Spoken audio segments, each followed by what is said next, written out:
উত্তরবঙ্গ সাংস্কৃতিক পরিষদের উদ্যোগে আগামী ৪ঠা ফেব্রুয়ারি থেকে ৮ই ফেব্রুয়ারি পর্যন্ত স্থানীয় দীনবন্ধু মঞ্চে অনুষ্ঠিত হতে চলেছে ৫ সন্ধ্যায় দেবশঙ্কর নাট্য উৎসব। আজ সাংবাদিক সম্মেলনে উৎসব কমিটির মুখ্য উপদেষ্টা গৌতম দেব জানান, উদ্বোধনী অনুষ্ঠানে উপস্থিত থাকছেন আন্তর্জাতিক মানের নাট্য ব্যক্তিত্ব সুবোধ পট্টনায়ক এবং বিশেষ অতিথি হিসেবে থাকছেন নাট্যকার চন্দন সেনগুপ্ত। উত্তরবঙ্গ সাংস্কৃতিক পরিষদের পক্ষ থেকে আমরা একটা নাট্য উৎসব করছি। মূল উদ্দেশ্যই হচ্ছে যে শিলিগুড়ি শহরকে সংস্কৃতি এবং ক্রিয়ামনস্ক করবার জন্যে এবং সারা রাজ্যকেই আমাদের রাজ্য সরকার মাননীয় মুখ্যমন্ত্রীর যে প্রচেষ্টার মধ্যে দিয়ে তিনি বাংলা নাট্য জগৎকে অনেক রকম সাপোর্ট দিচ্ছেন। মিনাবা থিয়েটার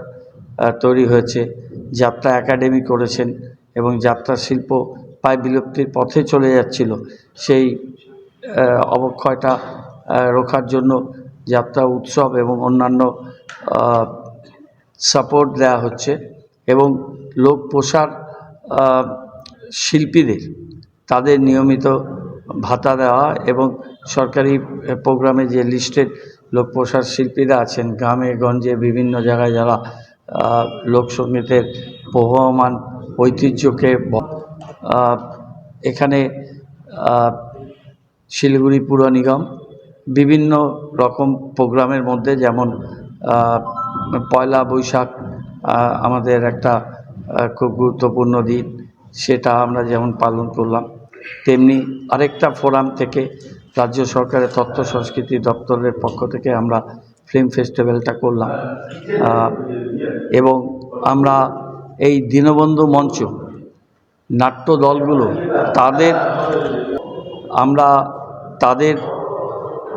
মাত্র ২,০০০ টাকা এই হলের ভাড়া নেওয়া হয়, ইলেকট্রিসিটি চার্জও ওঠে না। কিন্তু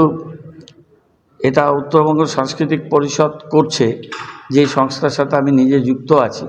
কিন্তু যেহেতু এটা কোনো নাট্য দলের উৎসব নয়, সেজন্যে এখানে এই হলের যা ভাড়া গভর্নমেন্ট ঠিক করেছে, সেই বেশি ভাড়া দিয়েই আমরা এই নাট্য উৎসবটা